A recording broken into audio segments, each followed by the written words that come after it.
70년 동안 기도하면서 기도했어요. 기다렸어요.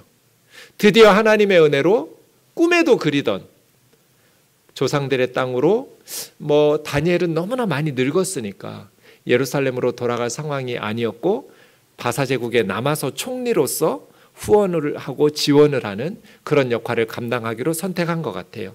많은 젊은이들이 또 많은 하나님의 백성들이 예루살렘에 돌아가서 성전을 재건하면서 그렇게 공사하고 있는데 주위 국가들의 위협과 협박과 공격 때문에 공사가 중단되었어요. 그 소식을 들은 다니엘의 마음이 어땠을까요?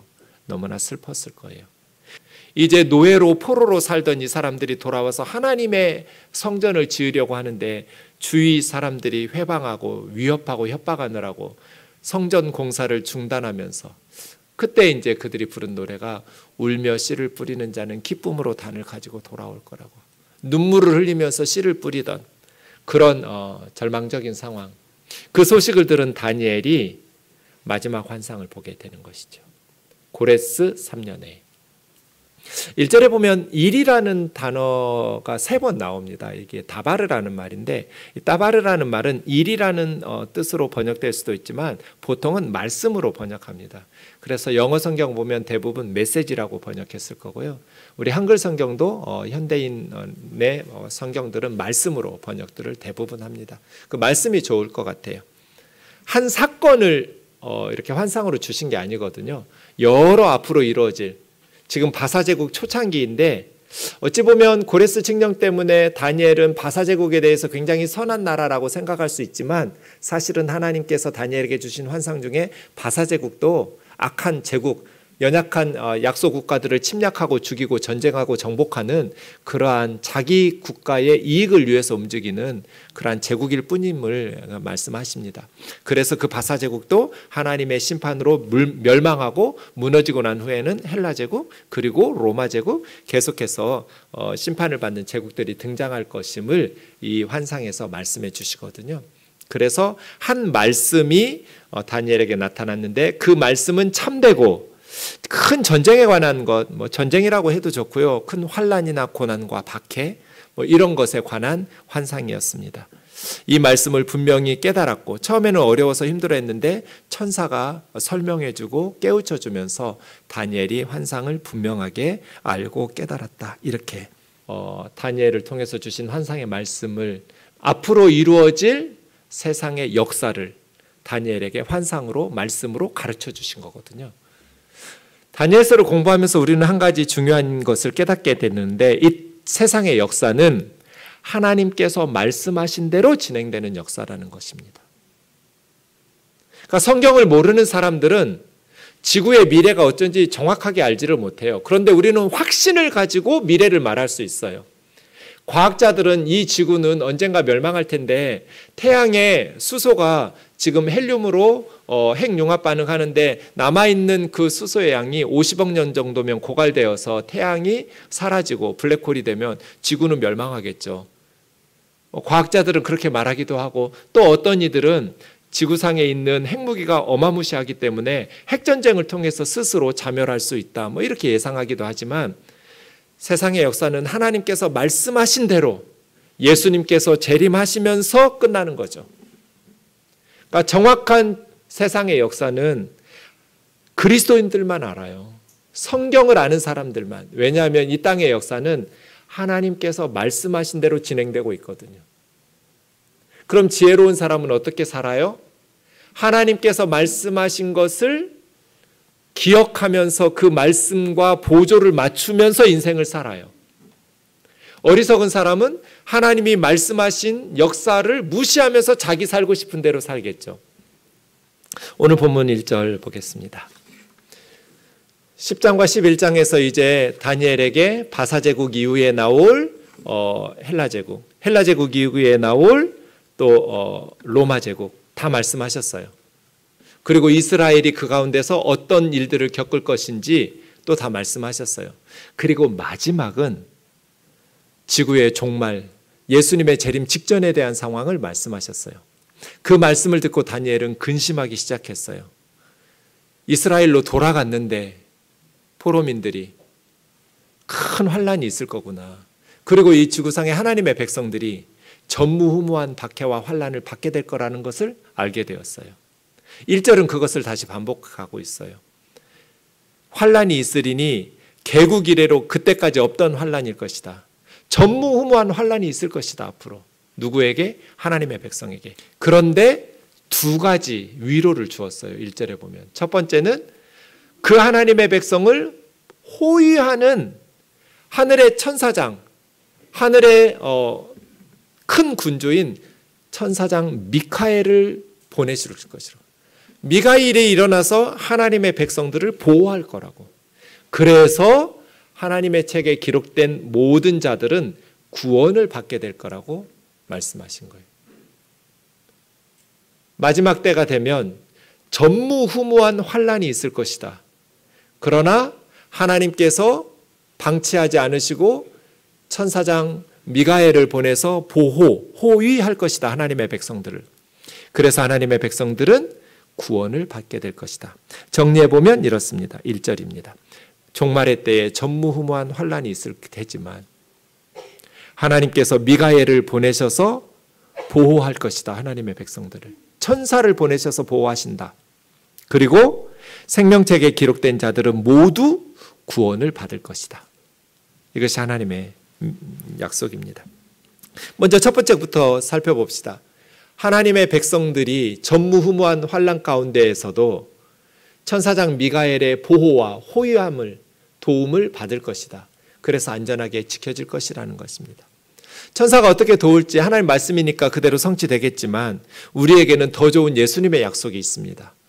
요한복음 14장 18절에 보면 예수님은 우리에게 고아처럼 내버려두지 않고 다시 오시겠다고 약속하셨습니다. 예수님의 영 성령으로 오셨고 주님은 우리 가운데 세상 끝날까지 항상 함께 계시겠다고 마태복음 28장 20절에서 약속하셨습니다. 전무후무한 박해가 있을 것이다.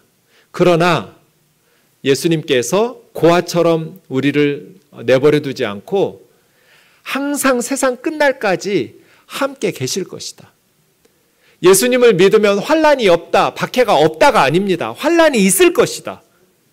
그러나 예수님께서 세상 끝날까지 항상 우리와 함께 계실 것이라고 약속하신 것입니다. 그래서 우리는 믿음을 지키며 승리할 수 있는 것이죠. 이것이 첫 번째입니다. 다니엘아, 전무후무한 박해와 환난이 있을 거야. 하지만 하나님께서 보호하실 거야. 지금 우리 세대는 2000년 기독교 역사 가운데서 가장 많은 순교자들을 배출하고 있는 세대입니다. 그 어떤 세대보다 예수님을 믿는다는 것 때문에 많이 순교를 당하고 있는 시대가 우리 세대입니다. 우리는 남한에서 예수님을 믿는다고 해서 죽임을 당하거나 순교를 당하거나 불이익을 크게 당하지 않는 사회에서 실감하기가 어려운데 지금 우리가 살고 있는 이 세대가 크리스찬들이 가장 많이 순교 당하고 있는 세대예요. 예수님을 믿으면 죽어요.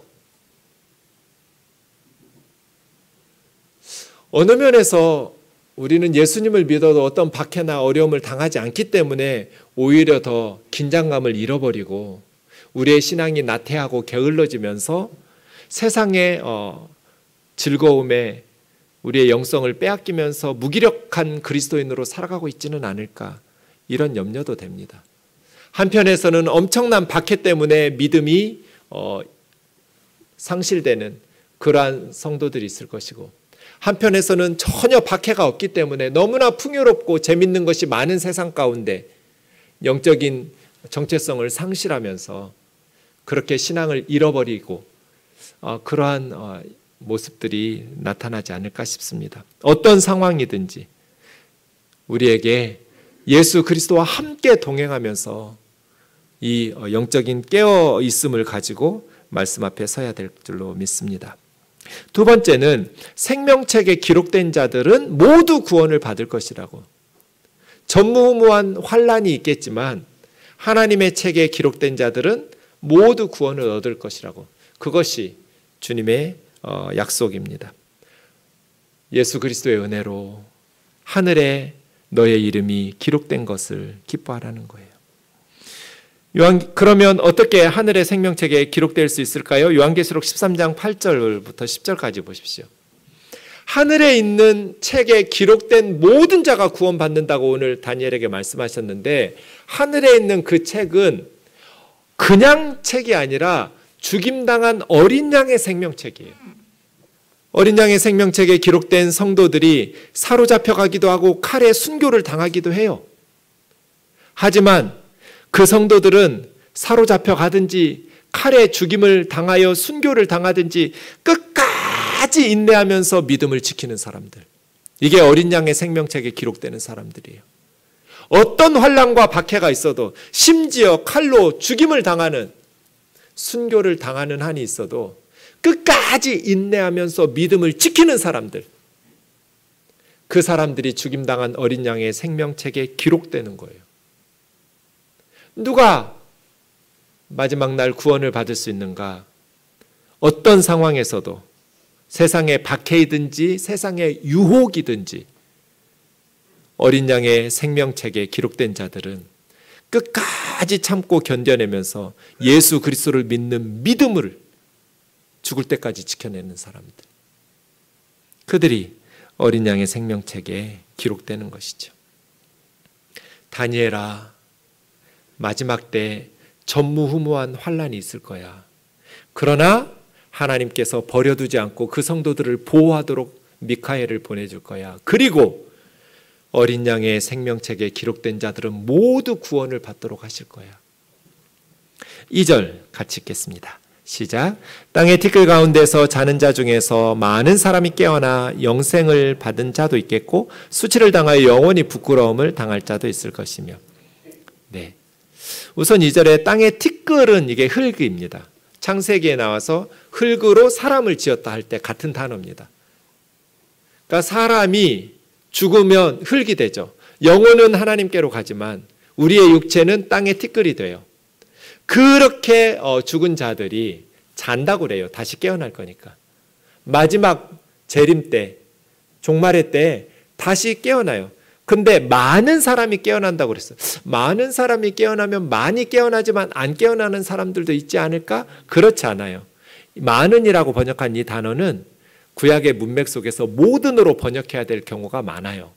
여기도 모든으로 번역해야 돼요. 마지막 주님의 재림의 순간에 깨어나지 않는 사람이 있는가? 없어요. 모든 사람이 깨어나서 영원한 것을 받는데 둘 중 하나의 영원한 것을 받아요. 우리는 영생이라고 번역했는데 두 단어예요.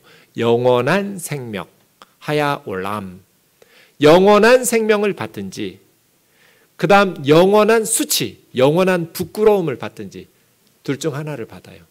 마지막 때 모든 사람은 영원한 것을 받을 텐데 영원한 생명을 받든지 영원한 수치를 받든지 둘 중 하나를 받을 거예요. 마지막 하나님의 심판, 지옥의 심판을 고통보다도 다니엘서 12장 2절에서는 부끄러움과 수치라고 했어요. 그 고통이 더 클 것이다. 왜 그랬을까요? 누가복음 13장 28절에 보시면 예수님께서 너희가 아브라함과 이삭과 야곱과 모든 선지자는 하나님 나라에 있고 너희는 하나님 나라 밖에 쫓겨난 것을 볼 때에 거기서 슬피 울며 이를 갈미 있으리라고 말했어요. 하나님의 심판대 앞에 가서 아브라함과 이삭과 야곱과 선지자들이 하나님 나라에 있는 걸 보아요. 천국이 어떠한 것인지를 보고, 그런데 자기는 하나님 나라 밖에서 쫓겨나고 하나님 나라에 들어가고 싶은데 들어가지 못하고 쫓겨나서 이제 지옥으로 향해 갈 때 슬프게 울면서 이를 갈 거라고. 이게 예수님 말씀이에요. 왜 슬피 울까요? 어차피 나는 가능성도 없었어. 하나님 나라에 갈 가능성이 없었으니까 아쉽지도 않아. 그럼 덜 억울하죠? 덜 아까울 거예요. 그런데 이 땅의 모든 사람들은 너무나 가능성이 많았어요. 하나님 나라 가는 게 돈이 많아야 된다거나 위대한 지식이 있어야 된다거나 엄청난 교회 일을 해야 된다거나 아니요. 예수님 믿는 건 누구나 다 할 수 있어요. 너무나 쉬웠어요. 그리고 하나님께서는 예수님을 믿도록 수없이 기다렸어요. 은혜를 베푸셨어요. 그런데 세상에서 살아갈 때 예수 믿는 거 우습게 여겼어요. 그렇게 엄마가 예수 믿으라고 기도하면서 울면서 간구해도 무시했어요. 나 살고 싶은 대로 내 맘대로 살았어요. 그러다가 지옥으로 가게 될 때 얼마나 억울할 거예요. 나 저기 갈 수 있었는데. 누구에게 이를 갈며 슬피 울까요? 자기 자신에게 이를 갈 거예요. 내가 너무나 교만했고 내가 너무나 바보같이 살았구나.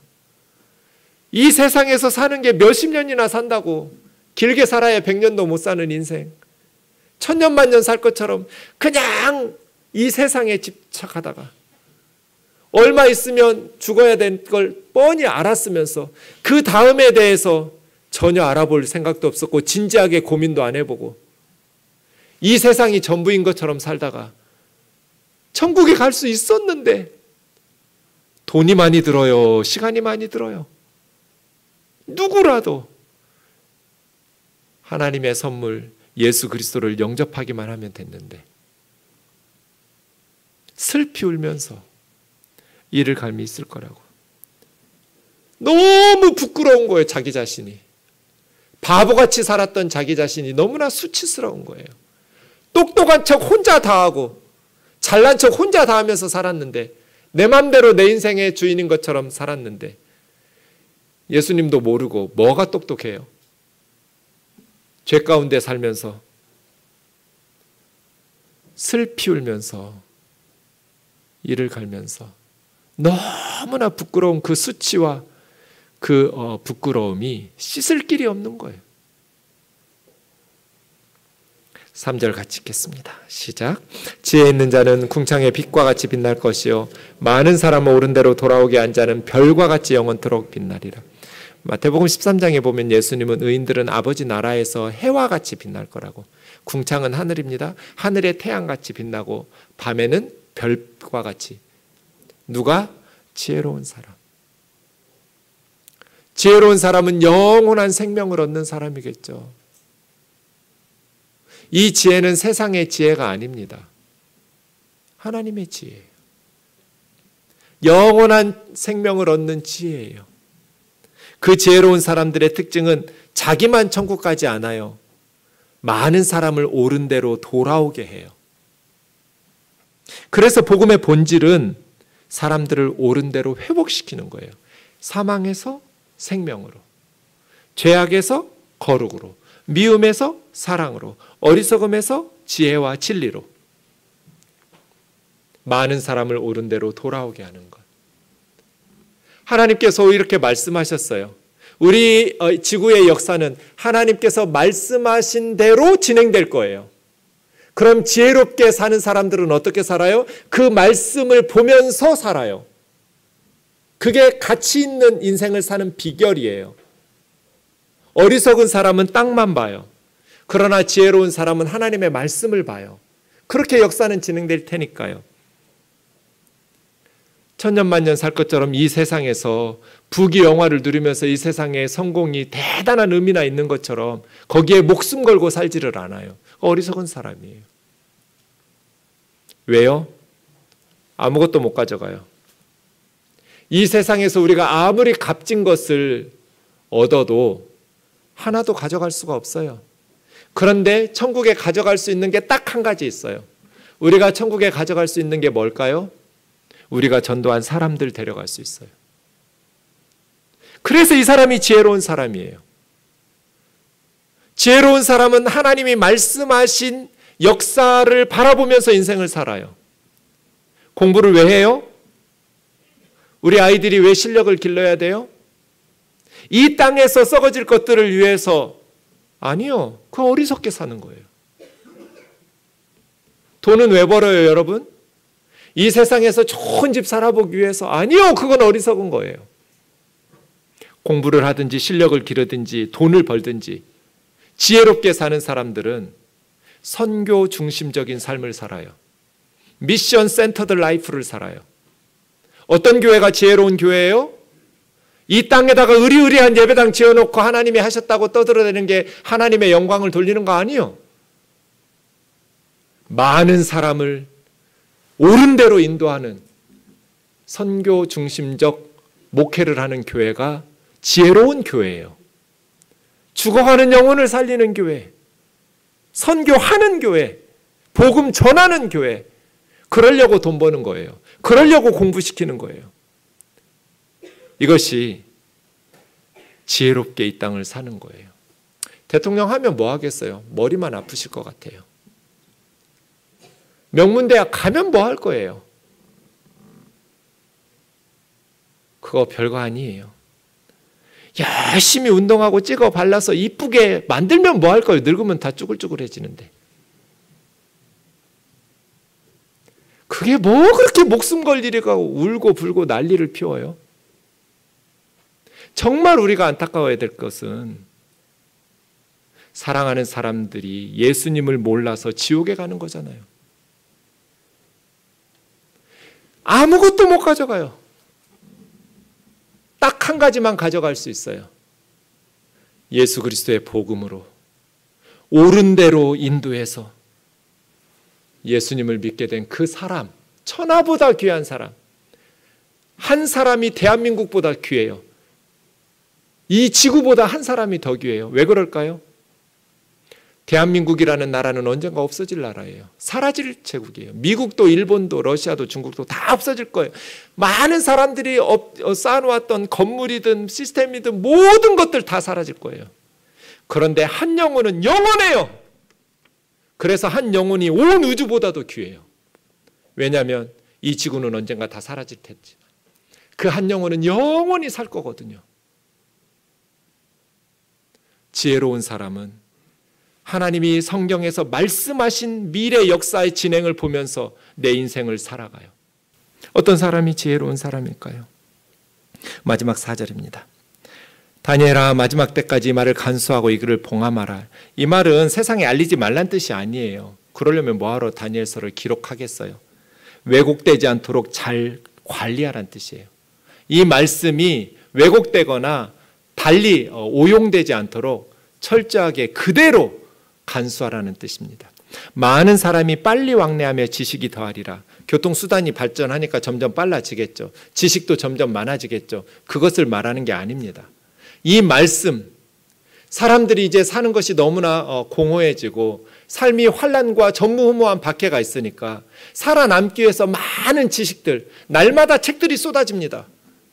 그리고 교통이 빨라져서 어디에 가서 나를 구원한 내 인생을 진정으로 값지게 만들어줄 지식이 있는지 지혜가 있는지 지구촌 곳곳을 다니면서 왕래하면서 찾아갈 것입니다. 그러나 예수 그리스도 외에는, 하나님의 말씀인 성경 외에는 참된 양식이 없을 겁니다. 우리에게 산다는 것은 그리스도라는 한 단어로 요약할 수 있습니다. 우리는 예수님 때문에 삽니다. 예수님을 위해서 살아요. 우리에게 죽는다는 것은 잃어버리고 망하는 것이 아니라 유익한 것입니다. 얻는 거예요. 우리 이렇게 살면 돼요. 사는 건 뭐예요? 예수 그리스도예요. 죽음은 뭐예요? 복된 거예요. 유익해요. 살아있을 때는 남아있는 가족과 성도들을 위해서 유익한 열매를 맺으면서 살아야 돼요. 사랑하면서, 기도하면서. 그리고 주님이 부르실 때에는 나에게 더 훨씬 좋은 일을 선물 주셨으니 이제 주님과 함께 살아가면 되겠죠. 사랑하는 자매 형제 여러분, 우리 우면독교회는 살아있을 때에는 예수 그리스도를 위해서 살고 죽었을 때에는 훨씬 더 좋은 일을 우리에게 선물로 주신 하나님을 찬송하면서 주님 앞에 갈 수 있기를 주의 이름으로 축원합니다.